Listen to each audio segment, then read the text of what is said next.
Rise up, tune in, let's ignite the spark. Breaking limits, making moves, leaving every mark. Dream big, think bold, let your mindset unlock. Welcome to the wave, the Puneet Mishra Talks.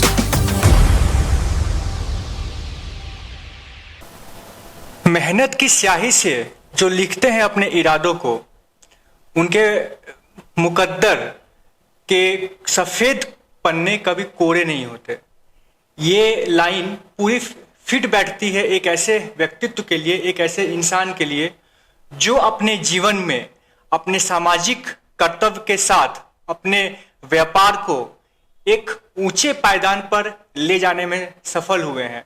जी हाँ, मैं बात कर रहा हूं हमारे JCI India zone 27 के zone vice president जेसी रूपम दास जी का। Sir, स्वागत है आपका हमारे podcast channel the Puneet Mishra talks. कैसे हैं आप? थैंक यू सर, बहुत बहुत धन्यवाद। मैं एकदम बढ़िया हूँ सर। सर, आपके बारे में एज एक JCI जर्नी हो, चाहे आपका एक बिजनेस जर्नी हो, चाहे आपका पर्सनल लाइफ हो, एक छोटा सा डिस्क्रिप्शन जिसके माध्यम से हमारे हमारी जो जनता है वो आपके बारे में जान सके। जी सर, जरूर। सर, पहले तो मेरा नाम है रूपम दास। मैं बरगढ़ उड़ीसा से बिलोंग करता हूँ। पहले मेरा पढ़ाई कंप्लीट होने के बाद मैं सिविल सर्विस का प्रिपेयर करने के लिए दिल्ली गया। वहाँ पे 2 साल रहा। उसके बाद मेरे पिताजी को कैंसर हुआ, वो एक्सपायर किए, तो मैं वापस आ गया। ये कब का बात है? ये सर 2013 से 2015 2 साल में रहा दिल्ली में। अच्छा। 2015 मेरे पिताजी को कैंसर होने के कारण मैं वापस आ गया बरगढ़। अच्छा। और उसके बाद मैं बिजनेस शुरू किया। ओके। और 2017 में मैं JCI से जुड़ा, जहाँ से बहुत कुछ सीखने के लिए मिला और मेरा लाइफ में भी बहुत सारा चेंजेस आना चालू हुआ। तो सर, 2015 के बाद अचानक आपके लाइफ में एक ऐसा रिस्पॉन्सिबिलिटी आया जहाँ पे आपको अपने परिवार को भी देखना है, आपके बिजनेस को भी देखना है। तो इस चीज को आपने मैनेज करना कैसे स्टार्ट किया? सर, ये तो एक संस्कार है मेरे माता पिता का, मुझे बचपन से दिया गया है कि हमें कंप्लेन नहीं करना है कोई भी चीज में। जो सामने परिस्थिति है उसको पहले तो एक्सेप्ट करना हमें सीखना है। और दूसरी बात, जब हम एक्सेप्ट कर लेते हैं सर, तो फिर रास्ता तो निकल ही जाता है जी। और बाय बर्थ मेरे माता पिता हमेशा सिखाए हैं कि हमेशा कुछ ना कुछ सीखते रहना है। तो बस सीखते गए हैं सर, वो जो सीखे हैं उसको इम्प्लीमेंट करते गए, आगे बढ़े हैं। वो जो संघर्षमयी समय था, जो स्ट्रगलिंग पीरियड था, अचानक से पिताजी का चले जाना, फिर लाइफ सडन ऐसे से ऐसे हो जाना, आपको अपने जीवन में बहुत सारे स्ट्रगल करने पड़े होंगे। तो आपके घर का माहौल उस टाइम कैसा था? आपने स्विच कैसे किया? एक स्टूडेंट के नाते एक बिजनेस को ऑप्टिमाइज करना, वो आप कैसे मैनेज कर पाए? सर, ऐसा है कि पहले मेरे पिताजी भी बिजनेसमैन थे, तो मैं जब पढ़ाई करता था उस टाइम से मैं बिजनेस में इन्वॉल्व था और पिताजी मुझे हमेशा सिखाते रहते थे। तो मैं जब क्लास 9 का था उस टाइम, उससे पहले भी मैं पिताजी के साथ इन्वॉल्व था बिजनेस में। क्लास 9 में एक बार मेरे पिताजी को एक स्काइटिका का प्रॉब्लम आया, जो कमर में आता है ना। अच्छा। तो वो कुछ 15 दिन तक बेड से उठ नहीं पाए। अच्छा। तो क्लास 9 के टाइम पे वो मुझे बोले थे कि दुकान में 15 दिन संभालना है। उस टाइम पे हमारा होटल हुआ करता था, जहाँ पे हमारा स्वीट्स से लेके मील्स एंड टिफिन से लेके सारा चीज होता था इसमें। और स्टाफ थे अराउंड 22 से 23 लोगों का स्टाफ थे। अच्छा। तो 15 दिन में जो सीखा था पिताजी से, पिताजी मुझे ओवरफोन में गाइड करते थे और 15 दिन मैं पूरा संभाला था होटल को विथ 22 स्टाफ्स एंड सारा चीजें। तो ये सीखने का प्रक्रिया जो है सर, वो पहले से शुरू हो गया था, सीखते ही आ रहे थे। तो जब पिताजी का ये आया, उनका जब देहांत हुआ, तो उसके बाद नो डाउट बहुत बड़ा मोरल डाउन हुआ, बहुत कुछ ऑब्स्टेकल्स तो ऑटोमेटिकली आएगा ही आएगा सर। बट ये जो पिताजी पहले से सिखा के रेडी किए थे, शायद उसके चलते मुझे बहुत बड़ी दिक्कत आई नहीं। मैं बिजनेस जैसे ही, पहले तो हमारा होटल के बाद हम 2011 में चेंज करके साइबर कैफे चालू किए थे। अच्छा। क्योंकि स्टाफ का कुछ प्रॉब्लम आया था। 13 इयर्स तक पहले होटल था, उसके बाद 2011 से चेंज होकर साइबर कैफे चालू किए थे। तो पूरा साइबर कैफे को कि बनाना, उसको रन करना, उसको मैनेज करना, ये टोटल मैं ही इनिशिएट किया था। पापा के गाइडेंस था, पापा का उनका मतलब गाइडेंस के अंडर में मैं ही किया था, तो वहां से भी एक्सपीरियंस था। और जैसे मैं 2 साल बीच में दिल्ली में रहा, वहां आने के बाद फिर से उसी बिजनेस को कंटिन्यू करने में मुझे बहुत ज्यादा तकलीफ नहीं हुआ। तो 2015 से 2017 उसी साइबर कैफे को मैं कंटिन्यू किया। फिर 2017 में मुझे लगा कि मुझे और कुछ बड़ा करना है। फिर मैं 2017 में वो साइबर कैफे को चेंज करके एक अचानक डिसीजन लिया कि मैं सुबह 7 बजे से दुकान खोलता हूँ, रात 11 बजे तक बैठ के बस दुकान में ही बैठ के मैं काम करता हूँ, तो मैं खुद फ्री नहीं हो पा रहा हूँ, तो बिजनेस को आगे बढ़ा नहीं सकता। सही बात है। और आगे चल के इंटरनेट कैफे का भी डिमांड कम होगा, मोबाइल में आने लग गया ये मैं प्रिडिक्ट किया, शायद सही था या गलत पता नहीं। बट एक दिन ओवरनाइट डिसीजन लिया कि कल से साइबर कैफे बंद होगा और कल से नया बिजनेस चालू होगा प्रिंटिंग का। क्योंकि अचानक इंटरनेट का वो एक एरा आना स्टार्ट हो गया। लोग साइबर कैफे जाना अवॉइड करने लगे। जी नहीं, हमारा साइबर कैफे में सर हम लोग ऑफिशियल काम बहुत करते थे, तो साइबर कैफे का बहुत अच्छा रेवेन्यू था, बहुत लोगों का फ्लो था। बट एक बोलते हैं ना कि आपको अगर कुछ एक्सेल करना है, आप देखना बहुत बड़े बड़े कंपनियां उनका एकदम रनिंग प्रोडक्ट को भी अचानक बंद करते हैं। तो वो डिसीजन आपको एक लेना पड़ेगा, हार्श डिसीजन, वरना आपको आप अगर सही घड़ी का इंतजार में रहेंगे तो सही घड़ी आएगा नहीं और उसी ट्रैप में फंसे रहेंगे हम लोग। तो एक अचानक हार्श डिसीजन लेना पड़ता है। वहां पे स्ट्रगल भी बहुत करना पड़ा, क्योंकि जो कैश फ्लो आ रहा था वो अचानक बंद हुआ। सीधा नया बिजनेस को खड़ा करने में बहुत साल लगते हैं। तो ये सब चैलेंजेस तो नो डाउट आए। मतलब अकॉर्डिंग टू द एरा आपको ये भापना पड़ता है कि कौन सा बिजनेस का भी समय चल रहा है, उस हिसाब से उस बिजनेस में स्विच करना। बिल्कुल sir. And you have done so far. Sir तो सर आपका अभी जो प्रेजेंट बिजनेस है वो क्या है? सर हम पहले शुरू किए थे, जैसे साइबर कैफे से प्रिंटिंग में आए तो पहला हमारा शुरू हुआ था SBI से लोन लेके 7 लाख रुपए का लोन लिए थे। 3 महीना रगड़ के मेहनत करने के बाद एक बैंक हमारे ऊपर बिलीव करके लोन दिए हमें 7 लाख रुपए का।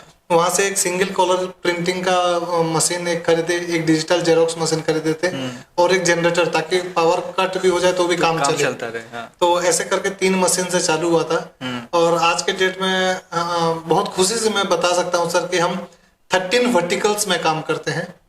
और पेपर प्रिंट से लेके, फ्लैक्स प्रिंट से लेके, UV प्रिंट से लेके, CNC कटिंग से लेके, लेजर कटिंग से लेके, साइनेज से लेके, फसाड से लेके सारा चीज हम लोग कर रहे हैं। और भगवान की दया से और हमारे पूरे टीम के सहयोग से बखूबी अभी तक करते आ रहे हैं सर। चलिए, हमने जो आपके बारे में जाना है या जो सुना है कि आप JCI, मतलब जो कि मेरे दिल के बहुत करीब है। मैं जब इसे जो भी हमारे गेस्ट आते हैं या जिनको मैं बुलाता हूँ उनसे मैं JCI के बारे में जरूर बात करता हूँ, क्योंकि अभी तक वो एक संजोग है कि जितने भी गेस्ट आए हैं वो JCI से कनेक्टेड हैं।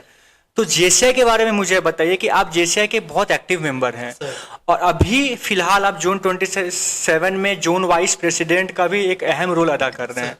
तो JCI का जर्नी आपका कैसा है? कितने दिन से आप JCI में हैं और JCI क्या है उसके बारे में थोड़ा सा आप लोगों को बताइए। जरूर सर आप ऐसा कुछ पूछे हैं जो कि मेरे पूरा खून में वो है, प्रेजेंट है। मेरे में भी है JCI। बिल्कुल सर।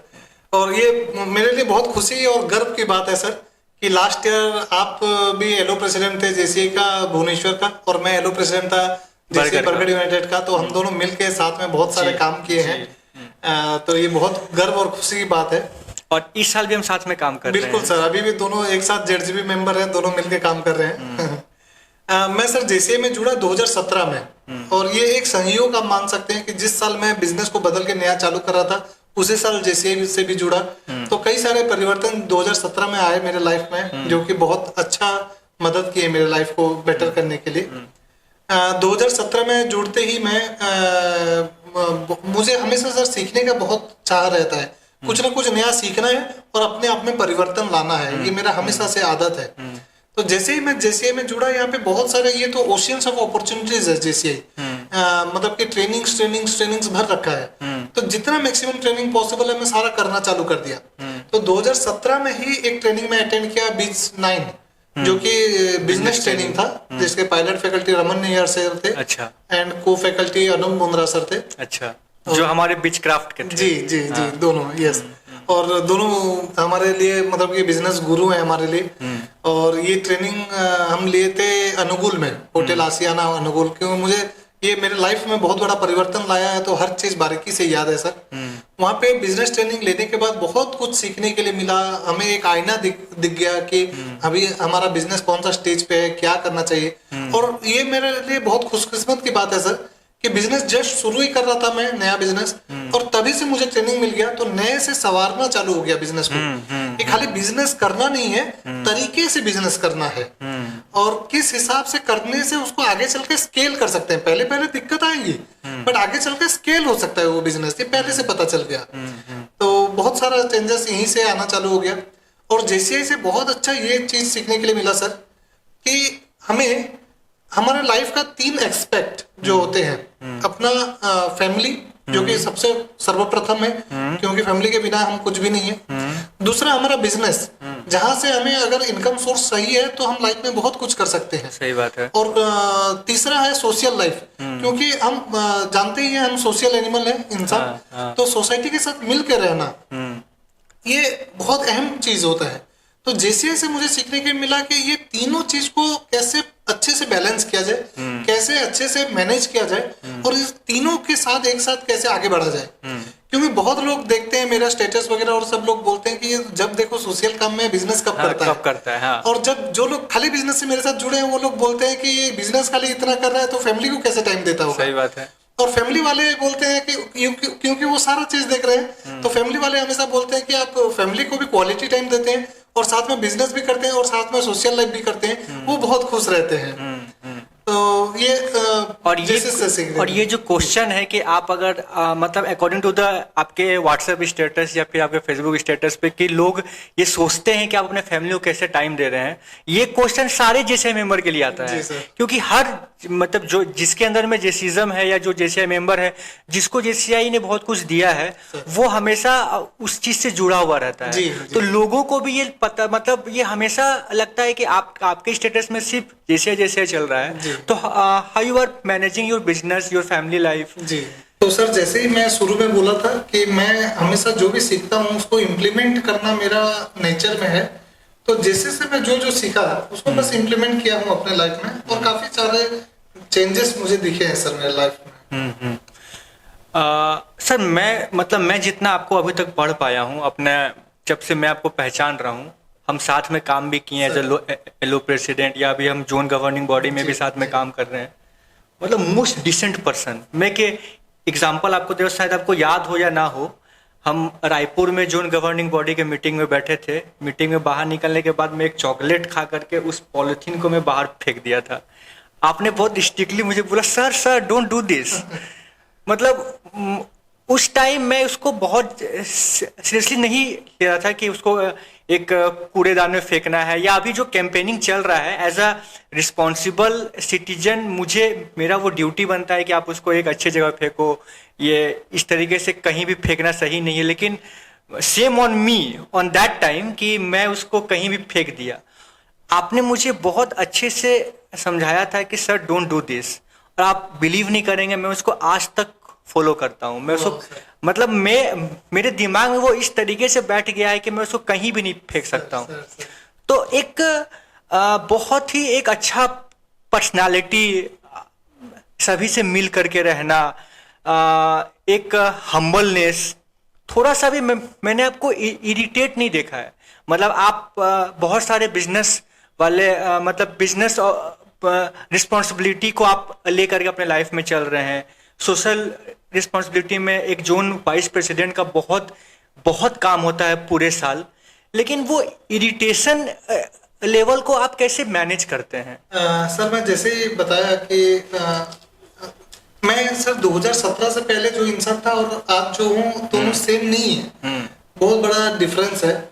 और ये कोई भी इंसान sir, people never be the same in their life. तो लोग सीखते हैं, लोग बदलते हैं, लोग नया बनते हैं। तो वैसे ही सर जैसे आप बताए कि जैसे मैं आपको कुछ बोला था रैपर को मत फेंकिए, ये जस्ट एक आदत है। वैसे कहीं पे मैं भी गलत हूँगा, आप मुझे बताएंगे, ऐसे ही सीखते रहेंगे सर एक दूसरे के साथ।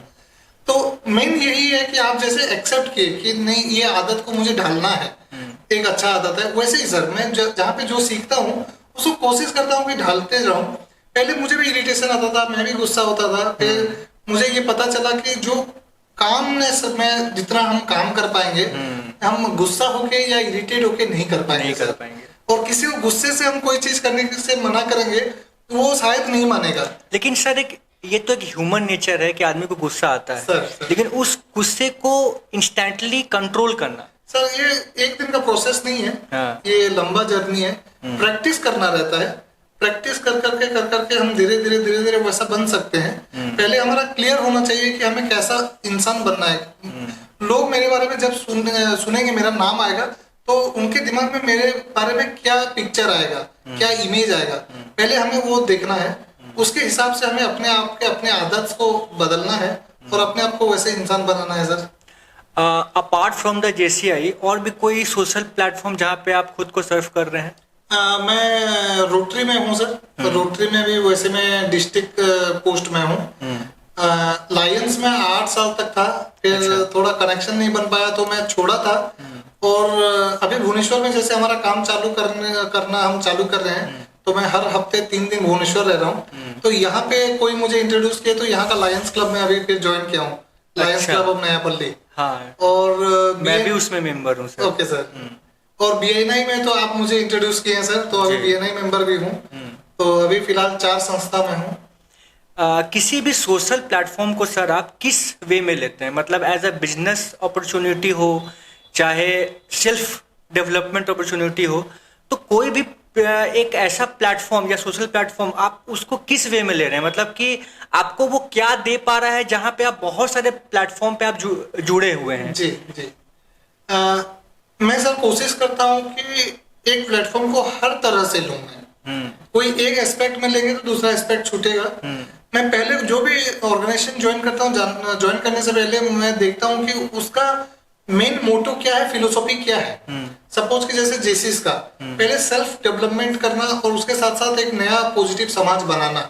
तो मैं जब भी जेसीस में जाता हूँ तो अपना मोड वही लाता हूँ कि मुझे यहाँ से सीख के अपने आप को बेहतर बनाना है, और जो मैं सीखा हूँ वो दूसरों को सिखा के एक पॉजिटिव समाज बनाना है। जैसे ही मैं रोटरी प्रोग्राम में जाता हूँ तो मेरा मोड को मैं चेंज करता हूँ सर। वहां पे रहता है कि सर्विस अबव सेल्फ। तो वहां पे सेल्फ सेंट्रिक नहीं होना है, खुद के बारे में और नहीं सोचना है। Okay, जैसे ही हम रोटरी प्लेटफॉर्म पहुंचते हैं तो हमें दूसरे के बारे में सोचना है, दूसरे को कैसे मदद कर सकते हैं, वहां पे वो सब में हम इन्वॉल्व रहते हैं। फिर वहां पे क्या उसका जो मतलब मोटो है उसमें हम फुलफिल कर पाएंगे, वहां पे एक्सेल कर पाएंगे। मैं अभी रोटरी का बहुत पुराना मेंबर नहीं हूँ सर, अभी 4-5 साल ही हुआ है। और डिस्ट्रिक्ट का पोस्ट मिलना मतलब बहुत बड़ा पोस्ट होता है। सही बात है। और ये पोस्ट इसीलिए मुझे मिला है क्योंकि मैं जो जेसी से सीख के बना हूँ इंसान, तो उनको वो इंसान दिखा, रूपम दास नहीं दिखा वहां पे। उनको दिखा कि ये आदमी ये करता है तो ये पोस्ट को अच्छे से कर पाएगा, सर्व कर पाएगा। उसके चलते वो मुझे मिला है। अकॉर्डिंग टू द JCI, आप JCI में एक नेशनल ट्रेनर भी हैं। सर। तो वो जो सर एक सफर है नेशनल ट्रेनर बनने का, वो आप कैसे बने? और एक अगर कोई भी एक JCI मेंबर अगर नेशनल ट्रेनर बनना चाहता है तो उसको वो किस किस लेडर से गुजरना होगा जहाँ पे वो एक नेशनल ट्रेनर बन सकता है? सर ट्रेनिंग पार्ट हमेशा से मेरे दिल को छूता है सर, क्योंकि जैसे ही मैं बोला कि मैं हमेशा कुछ ना कुछ नया सीखने का हमेशा जज्बा रखता हूँ। मुझे अच्छा लगता है कुछ ना कुछ सीखना।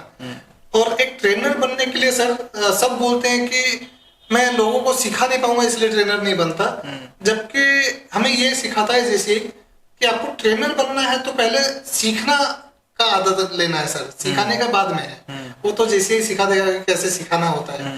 अगर हम हमेशा लर्नर है, हमेशा कुछ ना कुछ सीखने के मूड पे हैं, तो हम एक बेटर ट्रेनर भी जरूर से बन सकते हैं। JCI में जैसे मैं ट्रेनर बनने का लेडर सर, वहां पे भी ऐसे लाइफ में हमेशा हमारे पास अपॉर्चुनिटी आता है, हमें एनकेज करना रहता है। जैसे ही मैं JCS में जुड़ा तो पहले EPS उसका फर्स्ट लेडर है, उसको मैं कंप्लीट किया। 2017 में मुझे स्पीच क्राफ्ट के लिए मिला अपॉर्चुनिटी, वहां पे भी मैं गया, उसको सीखा वहां पे। नेक्स्ट ZTWS जो कि जोन ट्रेनर बनने के लिए एक ट्रेनिंग सेमिनार होता है, जोन ट्रेनर वर्कशॉप सेमिनार, जो कि क्वालिफाइंग रहता है। वहां पे मैं अप्लाई भी कर दिया तुरंत, लेकिन वहां पे सीट नहीं था तो मुझे मिल नहीं पाया।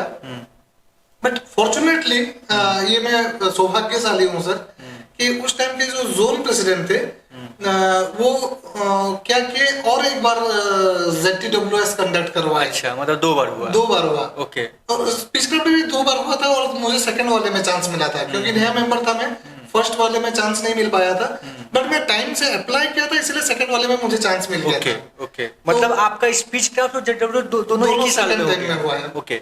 मतलब फर्स्ट में मुझे सीट नहीं मिला, फिलअप हो गया, मैं नया मेंबर था।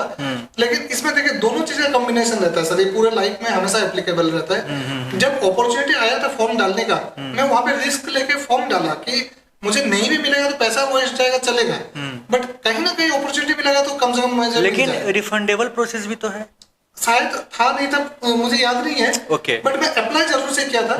फर्स्ट में चांस नहीं मिला, फिर भी होप नहीं खोया मैं, और सेकंड में जब चांस मिला उस टाइम पे मुझे जैसे कॉल आया तो मैं अपॉर्चुनिटी को ले लिया और मिल गया मुझे। तो लक भी मैटर करता है और खुद का भी मैटर करता है, दोनों का कॉम्बिनेशन मैटर करता है। तीसरा, बहुत लोगों का हमारे लाइफ में सर एहसान भी रहता है। जैसे उस टाइम के जो हमारे एलो प्रेसिडेंट थे वो भी मुझे सपोर्ट किए, जोन प्रेसिडेंट थे वो भी दोबारा कंडक्ट करवाए, तभी मुझे ये अपॉर्चुनिटी। सही बात है, सही बात है। तो ये मतलब कायनात का एक है सर, मिलाता है वो। तो जैसे सर मैं जूम ट्रेनर बनने के बाद फिर से ट्रेनिंग का सिलसिला जारी रहा। फिर मुझे लगा कि अब मैं अपग्रेड कर सकता हूँ। और एक इम्पोर्टेंट पार्ट यहाँ पे है सर, जैसे मान लीजिए कि प्रायोरिटी, आपको लाइफ में कौन सा पार्ट को कब प्रायोरिटी देना है और किसको आगे बढ़ाना है वो जानना बहुत इम्पोर्टेंट है। सपोज कि जैसे मैं अभी बता रहा हूँ कि 2018-19 का बाद, तो उस टाइम पे मेरा बिजनेस जस्ट नया नया ग्रो कर रहा था और बिजनेस एक्सपांशन में मुझे टाइम चाहिए था। उस टाइम पे मैं थोड़ा मेरा सोशल लाइफ को, जैसे जेसीस वगैरह को थोड़ा स्लो डाउन किया। ओके। बिजनेस में थोड़ा ज्यादा टाइम दिया। और उसके बाद जैसे ही मेरा बिजनेस थोड़ा एक लेवल पे आके सेट हुआ, फिर बिजनेस के साथ साथ मैं फिर अपना जैसे सोशल लाइफ को फिर आगे बढ़ाया। तो ऐसे करते मैं 2023 में फिर नेशनल ट्रेनर बना। NTTS बोल के एक ट्रेनिंग होता है जिसका आप जानते ही हैं। वहाँ पे मैं फिर जाके एज ए पार्टिसिपेंट ज्वाइन किया। वो भी क्वालिफाइंग रहता है, उसको क्वालिफाई किया, असाइनमेंट्स कंप्लीट किया, फिर नेशनल ट्रेनर बना। ओके। सर आप 2025 में एलो प्रेसिडेंट ऑफ जैसे बर्गर यूनाइटेड, उस वक्त वो जोन 9 हुआ करती थी, अभी जोन 27 का हिस्सा है वो। You have awarded as a best LO president over zone 9, ठीक है। तो बीइंग अ एलो प्रेसिडेंट, आपने जिस हिसाब से अपने एलो को चलाया, अभी आप जोन वाइस प्रेसिडेंट अपने जोन को चला रहे हैं, तो आप इस अभी जो एलो प्रेसिडेंट्स हैं हमारे जोन 27 के, जो उड़ीसा छत्तीसगढ़ के, या फिर जो होने वाले एलो प्रेसिडेंट होंगे, उनको अब क्या एक ऐसा मूल मंत्र देना चाहेंगे कि वो अपने कार्यभार को बहुत अच्छे से चला सके?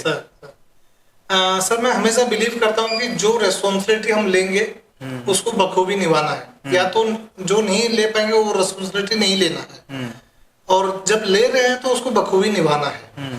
तो जैसे ही मैं एलो प्रेसिडेंट बना तो मुझे कोई अवार्ड का या कोई भी चीज का कोई लोभ नहीं था सर। मेरा मेन फोकस ओनली थे कि जो एलो के मेंबर्स हैं, जेसीए बर्गर यूनाइटेड के मेंबर्स, उनको बेनिफिट मिलना चाहिए। तो मैं जेसीए बर्गर यूनाइटेड के मेंबर्स के लिए जैसे ट्रेनिंग प्रोग्राम्स हो गया, कम्युनिटी डेवलपमेंट प्रोग्राम हो गया, या जो प्रोग्राम होना चाहिए वो सबको करने में मैं अपना नियुक्त किया। दूसरी बात यह है कि मैं एज ए एलो प्रेसिडेंट सारा काम मैं खुद नहीं करता। जैसे मैं बताया सर कि जैसे से यही हमें सीखने की मिलता है। एज ए एलो प्रेसिडेंट मैं अपने आप को एक लीडर बनाने का कोशिश किया, एक ट्रू लीडर। मैं एम्पावर किया मेरे वाइस प्रेसिडेंट्स जितने थे मेरे साथ, और उनको एम्पावर किया कि वो जितने प्रोजेक्ट डायरेक्टर्स हैं उनको वो कोऑर्डिनेट करेंगे, उनसे वो फॉलो अप लेंगे। जनरली क्या होता है, एलो प्रेसिडेंट बनने के बाद हम लोग खुद, हमें लगता है कि ये साल मेरा टेन्योर है तो इसका पूरा भार मुझे लेना है, जो भी करना है मुझे करना है। तो हम लोग बैनर भी बनाने के लिए खुद दौड़ के भाग जाते हैं, सारा चीज करने लग जाते हैं। तो वो नहीं करना है, ये मेरा टेन्योर है ऐसा नहीं है। मुझे लीडरशिप सीखने के लिए ये साल मिला है, ये हमें सोचना पड़ेगा। और जो प्रोजेक्ट डायरेक्टर है अगर उसको एम्पावर नहीं करेंगे तो सर वो कब सीखेगा। तो एज ए एलो प्रेसिडेंट हमें ये बताना है कि जो प्रोजेक्ट डायरेक्टर है उसको पहले क्लैरिटी देना है कि उनको क्या क्या काम करना है। जो भी प्रोजेक्ट फाइनल होता था, मैं प्रोजेक्ट डायरेक्टर और उस एरिया का जो VP एंड डायरेक्टर है उनको मेरे ऑफिस में मैं बुलाता था एक टाइम, हम लोग आधा घंटा के लिए बैठते थे और ये प्रोग्राम का पूरा चेकलिस्ट बनाते थे कि क्या क्या करना है, कैसे कैसे करना है, विथ मतलब कि एक पूरा तरीका से क्या कैसे करना है पूरा बना देते थे। उसके साथ एक बजट उनको एलोकेट कर देते थे कि आपको ये बजट में काम करना है। अगर वो लोगों का सजेशन आता है कि नहीं ये बजट को हम थोड़ा बढ़ा सकते हैं क्या, तो हम फिर डिस्कस करते थे कि ये बजट को कहाँ से सस्टेन किया जा सकता है, या तो कहीं से स्पॉन्सरशिप लेना है या क्या करना है। जैसे जो एलो का बजट है वो भी ना हिले और काम भी प्रॉपर तरीके से हो, क्योंकि आप भी जानते हैं सर जेसी बरगढ़ यूनाइटेड का नाम बहुत ऊंचा लेवल में है, तो वो मेंटेन करना भी बहुत जरूरी रहता है उसका लेवल। तो हम लोग पूरा प्रॉपर प्लान पहले कर देते थे, तो क्लैरिटी सबको आ गया, वीपी को भी, डायरेक्टर को भी, प्रोजेक्ट डायरेक्टर को भी। अब जब क्लैरिटी आ गया, उनको बजट आ गया समझ में, तो अभी मुझे पूरा माइक्रो मैनेजमेंट करने का जरूरत नहीं और पूरा अंदर घुस के सबको डिस्टर्ब करने का जरूरत नहीं। अब मैं उनके ऊपर छोड़ देता था कि जो प्रोजेक्ट डायरेक्टर है वो पूरा दिल से जिए प्रोजेक्ट को, उनको लगना चाहिए कि ये मेरा प्रोजेक्ट। हाँ, वो दिल से वो लगे, तो जब उनका प्रोजेक्ट कंप्लीट होता है ना, तो उनको एक जो सुकून आता है कि ये प्रोजेक्ट मैं किया हूँ, ये फीलिंग्स उनको आता है। फिर उनके ऊपर जो डायरेक्टर एंड वाइस प्रेसिडेंट है, उनको जो क्लैरिटी है, उनको मैं टाइम अलॉट कर दिया था कि डायरेक्टर रोज 11 बजे फॉलो अप करेंगे प्रोजेक्ट डायरेक्टर को और वाइस प्रेसिडेंट फॉलो अप करेंगे शाम 5 बजे को।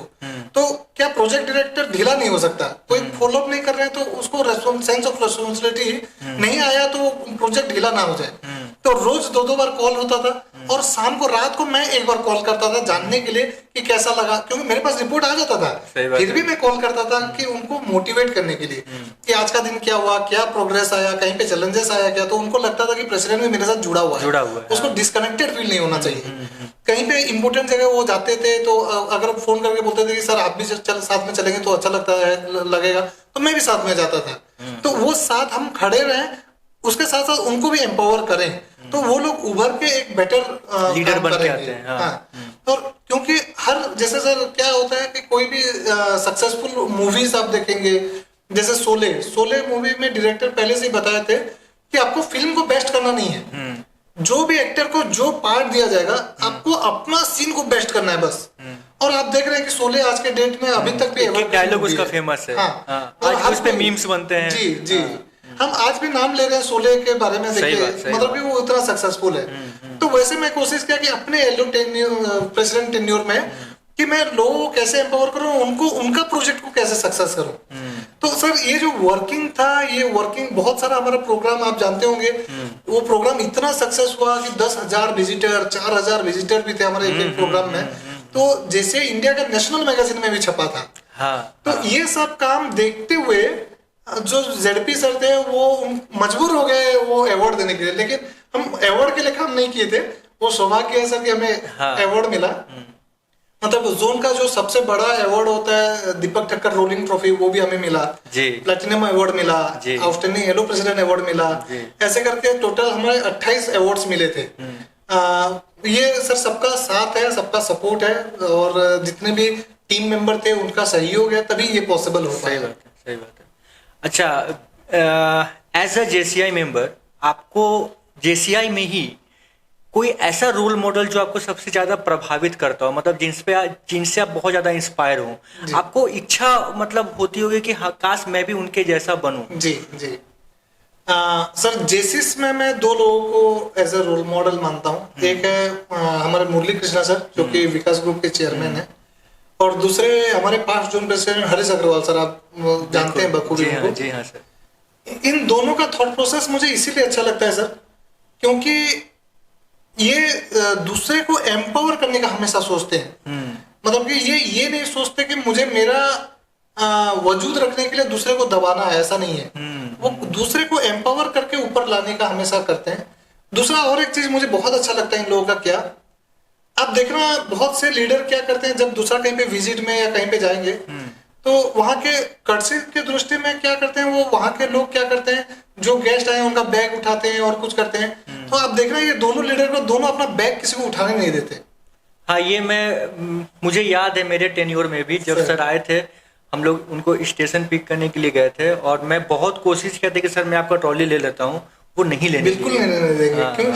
देखिए जब हमारे लीडर इतने अच्छे सोच के हैं कि मतलब ये वो अपना ये दूसरे को उठाने नहीं दे रहे हैं, वो खुद ले रहे हैं। क्योंकि देखिए रेस्पेक्ट और प्यार मोहब्बत अलग जगह है, लेकिन अपना भी मतलब कि एक सेंस है ना सर कि बिल्कुल। सामने जो है वो भी जेसीस मेंबर है, सही बात है। वो होस्ट है, इसका मतलब ये नहीं कि वो मतलब कि हमारा बैग उठाने मतलब लगे। बेसिकली ये बहुत छोटा चीज है, लेकिन अगर आप सोचेंगे तो ये बहुत बड़ा बात इम्पैक्टफुल है। सही बात। तो जैसे हमारे लीडर है सर, जो हम उनसे सीखते हैं हमें भी वही करना है।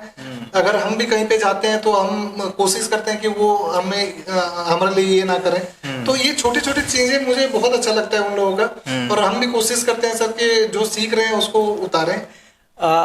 पिछले वाले पॉडकास्ट में मेरे जो एलो प्रेसिडेंट श्रीनिवास जी वो आए हुए थे, उससे पहले जेडपी सर आए हुए थे जो मेरे पहले गेस्ट थे।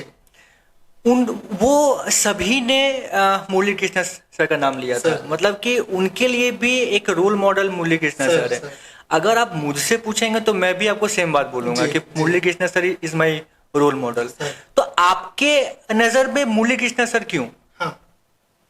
सर कुछ लोग, कुछ व्यक्तित्व ऐसे होते हैं जो कि हर लोगों का रोल मॉडल होते हैं। इसके पीछे का जो रीजन है, सबसे पहला रीजन ये है कि वो अपने वैल्यू के साथ साथ दूसरे का वैल्यू समझते हैं। जैसे मैं आपको बताया कि इतने बड़ा आदमी होते हुए भी वो दूसरे को अपना बैग उठाने नहीं देते। क्यों? मतलब कि वो ये समझते हैं कि वो सामने वाला भी डिग्निफाइड पर्सन है। सही बात है ना। एक पहला ये। दूसरा रीजन ये है सर कि वो पूरे जीरो से चालू करके आज तक ये मुकाम पहुंचे हैं। फिर भी वो ये समझते हैं कि मतलब कि अपने अंदर ना ईगो, ना अहंकार, ना ही कुछ लाना है। वो खुद का इम्पोर्टेंस इतना है, दूसरे का भी इम्पोर्टेंस उतना है। बहुत ही अच्छा एक सर, मैं थोड़ा बहुत कीनली ऑब्जर्व करता हूँ चीजों को, मुझे अच्छा लगता है। एक बार हम लोग गुरुकुल ट्रेनिंग होस्ट किए थे जेसीए बरगढ़ यूनाइटेड 2017 में कृष्णा विकास ग्रुप के ऑडिटोरियम में। आप जानते हैं 25 एकड़ का कृष्णा विकास ग्रुप का कैंपस है बरगढ़ का। ऐसे 16 कैंपस है उनका, उसमें से एक है विकास बरगढ़, कृष्णा विकास बरगढ़। वहां ऑडिटोरियम में हो रहा है। मुरली सर का उनका खुद का कैंपस है, उनका खुद का ऑडिटोरियम है। वो विदाउट एनी कॉस्ट फ्री में जेसीस को दिए प्रोग्राम करने के लिए। बहुत बड़ा बात। और वहां पे देखिए कोई भी आदमी जब इतना बड़ा देने के बाद उसका एक अलग ये रहता है रुतबा, लेकिन उनका देखिए क्या रहता है। हम लोग गुरुकुल होस्ट कर रहे थे तो आपको पता ही है गुरुकुल ट्रेनिंग प्रोग्राम में कोई चेयर वेयर में नहीं बैठते, नीचे बिठा के बैठते हैं। तो जैसे ही ट्रेनिंग प्रोग्राम चल रहा था, हम लोग एज ए होस्ट मेंबर जो काम था हम लोग का, इस बीच में मेरा अचानक नजर ये आया कि मुरली कृष्णा सर क्या किया है, एज ए होस्ट मेंबर वो भी काम कर रहे हैं, और जो लोग बैठे हैं उसके साइड में एक कोने में वो भी नीचे बैठ के सुन रहे हैं स्पीच वगैरह। तो आप सोचिए, जो आदमी इतना बड़ा ये सब करने के बाद वो इतना डाउन टू अर्थ एंड इतना हम्बल पर्सन है कि वो वहीं पे भी जाके नीचे बैठ के भी वो कितना फ्लेक्सिबल है। आप सोचिए, यही चीज उनको बड़ा बनाता बिल्कुल बिल्कुल सर। इतना फ्लेक्सिबिलिटी हमें अपने अंदर लाना है सर, वो वही सब सीखना है बड़े लीडर्स से। एज ए बिजनेसमैन, जो भी entrepreneur who are wanting to start their business, आप उनको क्या एक ऐसा मंत्र देना चाहेंगे कि वो अपने एंटरप्रेन्योरशिप लाइफ में आगे बढ़ सके? जी sir. Sir, being an entrepreneur ये एक सही काम को सही तरीके से और सही टाइम पे बैलेंस करने का एक सिस्टम है। एज एन एंटरप्रेन्योर हमें ये पहले देखना है कि हम पैसे के पीछे भागेंगे तो सक्सेस मिलेगा नहीं। हमें भागना है एक्सेलेंस के पीछे, अपने क्लाइंट को क्या वैल्यू हम दे रहे हैं उसके पीछे, तो ऑटोमेटिकली पैसा हमारे पास डिराइव होगा। सही बात। हमें ये देखना है कि क्लाइंट्स हमारे जो है उनका प्रॉब्लम सॉल्व करना है हमें। एक आदमी किसी को पैसा क्यों देता है सर? एक कार मिलता है 5 लाख रुपए में, एक कार मिलता है 50 लाख रुपए में, एक कार मिलता है 5 करोड़ रुपए में। जो आदमी 50 लाख देके कार खरीद रहा है, वो पैसा उसके पास है इसलिए ज्यादा दे रहा है, ऐसा नहीं है। अगर ऐसा होता तो कोई भी आदमी जाके, मैं अगर किसी को भी फालतू में जाके 50 लाख मांगू तो दे देगा क्या फ्री में? नहीं देगा। वो तब देगा जब उसको लगेगा कि मेरा पैसा राइट जगह पे, राइट वर्थ पे लग रहा है। सही बात है। और वहां पे वो सही मतलब कि वैल्यू उसको इम्पार्ट हो रहा है। तो हमें ये समझना पड़ेगा कि पहले तो हमें सेगमेंटेशन देखना है कि मेरा क्लाइंट सेगमेंट कौन है। हर कोई मेरा क्लाइंट नहीं हो सकता, तो मेरा क्लाइंट कौन है पहले हमें आइडेंटिफाई करना पड़ेगा। उसके बाद पिच करें। हम जिसको देखें कि ये मेरा क्लाइंट हो सकता है, सबको पिच करना चालू करें, then we are wasting our energy, we are wasting our time, और हमें वैल्यू मिलेगा नहीं। जैसे 5 लाख रुपए का जो गाड़ी है उनका टारगेट कस्टमर अलग है, जो 50 लाख वाले BMW सपोज है एक गाड़ी, तो उनका टारगेट कस्टमर अलग है, वो हर किसी को जाके पिच नहीं करेंगे, वो अपना टारगेट कस्टमर ढूंढेंगे। हाँ, बिल्कुल। तो एज ए एंटरप्रेन्योर हम जब चालू करना चाह रहे हैं, पहले हमें सोचना है हम क्या प्रोडक्ट डील कर रहे हैं, हमारा टारगेटेड कस्टमर कौन है, उसको क्या वैल्यू हम दें तो ये पैसा देगा, और देन फिर हमें करना है कि उसको क्या इकोसिस्टम बनाया जाए कि ये काम प्रॉपर तरीके से, प्रॉपर टाइम के हिसाब से, प्रॉपर हिसाब से क्लाइंट तक वैल्यू इम्पार्ट करे। Great explanation. As a JCI member, जो लोग JCI मेंबर नहीं है उनको JCI क्यों ज्वाइन करना चाहिए, छोटे से एग्जांपल के साथ? जी सर, जैसे सर मैं अभी बहुत सारा चीज बोला कि मैं बहुत कुछ बना हूँ JCI से ही। 2017 से पहले मैं कुछ अलग इंसान था, अभी कुछ अलग हूँ, ये मैं प्राउडली बोल सकता हूँ, क्योंकि वहीं से सीखा हूँ कि बिजनेस को कैसे मैनेज करना है, फैमिली को कैसे मैनेज करना है, कपल ट्रेनिंग भी JCI देता है। उसके बाद जैसे मैं बोला कि हमारा जो लाइफ का 3 एस्पेक्ट है, अपना professional life, social life and family life, तीनों को जो बैलेंस करने का ट्रेनिंग वो भी JCI देता है। ऑब्वियसली बिजनेस ट्रेनिंग भी JCI देता है, मतलब कि हमें लीडर अच्छा बनाता है JCI, ट्रेनर अच्छा मैं बना हूँ JCI से। तो अगर हर चीज JCI दे रहा है सर, तो इससे ज्यादा और क्या चाहिए? क्या चाहिए? एक होता है, 2 लर्निंग रहता है सर, एक रहता है एकेडमिक लर्निंग जो कि हमको स्कूल कॉलेजेस में मिलता है, दूसरा होता है कि प्रैक्टिकल लर्निंग जो कि एकेडमिक्स के बाद हम जो सीखते हैं। लोगों को लगता है कि मैं एकेडमिक्स में जो बुक्स वगैरह में पढ़ा हूँ, सीखा हूँ, वो बहुत है, ऐसा नहीं है। उसके बाद भी लाइफ में प्रैक्टिकल लाइफ है और लाइफ लर्निंग बढ़ रहा है। आप ये चीज, और एक बहुत फेमस ऑथर है, आप उनसे भी ये जान सकते हैं, मैं बुक्स थोड़ा पढ़ता हूँ, शौकीन हूँ बुक्स पढ़ने का। आप जानते होंगे Robert Kiyosaki, rich dad poor dad books के ऑथर। आप rich dad poor dad book आप पढ़िए, वहां पे वो बताए हैं कि उनका जो 2 डैड, वो बताए ना, अपने खुद का डैड और अपने फ्रेंड का डैड। तो वो बताते हैं कि एक डैड जो है कि मतलब कि PhD होल्डर है और वो बुक्स वगैरह का जितना पढ़ते हैं उसमें बिलीव रखते हैं। दूसरे जो उनके डैड हैं वो क्या करते हैं, वो एकेडमिकली एक लेवल तक पढ़े हैं, उसके ज्यादा बहुत ज्यादा स्पेशलाइजेशन नहीं किया, बट उसके बाद वो रेगुलर ट्रेनिंग्स लेके प्रैक्टिकल लाइफ सीखने का हमेशा जज्बा रखे हैं और हमेशा सीखते रहे। तो इसीलिए ये प्रैक्टिकल लाइफ सीख के वो बहुत अलग लेवल तक, मिलियनर बिलियनर तक पहुंच जाते हैं। तो ये वैसे ही बात है सर, हम सीखते रहेंगे तो कुछ ना कुछ बेटर होते रहेगा, कुछ ना कुछ करते रहेंगे। सही है। नहीं, अगर एज अ JCI मेंबर अगर आप मेरे से पूछेंगे, लाइफ में हमें खुशी चाहिए जी, और हम जो करना चाहते हैं अगर हमें वो करने का मौका मिले तो हमें बिल्कुल खुशी मिलता है। बिल्कुल। तो एक ऐसा प्लेटफॉर्म, अगर हमें रिकॉग्निशन चाहिए, हमें सेल्फ डेवलपमेंट चाहिए, हम कोई ऐसा इवेंट कर रहे हैं जहाँ पे सोसाइटी पे हम एक अच्छा छाप छोड़ पा रहे हैं, लोगों के फेस में स्माइल दे पा रहे हैं, बहुत सारे जरूरतमंद हैं उनको हम डोनेट करते हैं, उनसे वो जो लाभ पाते हैं उससे हमें खुशी मिलती है। तो एक ऐसा प्लेटफॉर्म जो आपको खुशी देता हो, तो सिर्फ इसलिए भी आप JCI ज्वाइन कर सकते हैं क्योंकि आपको वो काम करके खुशी मिलता हो, क्योंकि यही एक ऐसा प्लेटफॉर्म है जहाँ पे आपको सब कुछ करने का मौका मिलता है। इसके अलावा भी और बहुत कुछ है। किसी को सपोज घूमने का शौक है, वो भी JCI प्रोवाइड करता है। सही बात है। मतलब देखिए, सबके लाइफ में कुछ ना कुछ शौक रहता है। किसी को घूमने का शौक है तो भी JCI में मिलेगा, सीखने का शौक है मिलेगा, लीडरशिप का शौक है मिलेगा, दान पुण्य करना है, चैरिटी करना है, उसका भी है। मतलब ये एक प्लेटफॉर्म ऐसा है जहाँ पे लाइफ का हर एक एस्पेक्ट यहाँ पे टच करता है। थैंक यू सो मच हमारे चैट VP JC रूपम दास जी, आप हमारे पॉडकास्ट में आए। और मैं मतलब जो भी गेस्ट आते हैं, कंक्लूजन में मैं उनके बारे में कुछ जरूर बोलता हूँ। आपके बारे में मैं यही बोलना चाहूँगा कि अगर लाइफ में एक डिसिप्लिन वे में अपने लाइफ को अगर लेके चलना है, आपके अंदर एक संयमित व्यवहार अगर आपको अपने अंदर लाना है, आपके अंदर हम्बलनेस कैसे क्रिएट करना है, लोगों से कैसे बात करना है, बिना गुस्सा हुए भी आप बहुत सारे काम को अच्छे से कर सकते हो, ये अगर कोई सीखे तो रूपम जी से सीखे। सो आपके जैसा पर्सनालिटी से मैं बहुत क्लोज हूँ, आपसे हमें हर दिन कुछ न कुछ सीखने को मिलता है। आप हमारे पॉडकास्ट में आए, इसका हिस्सा बने। Thank you so much sir. Thank you sir, ये हमारे सौभाग्य की बात है कि आपके पॉडकास्ट में आने का हमें मौका मिला। और हमारा तो मतलब जो फ्रेंडशिप वाला जर्नी है लाइफ लॉन्ग चलने वाला है। बिल्कुल बिल्कुल। Thank you sir, thank you very much. Thank you so much.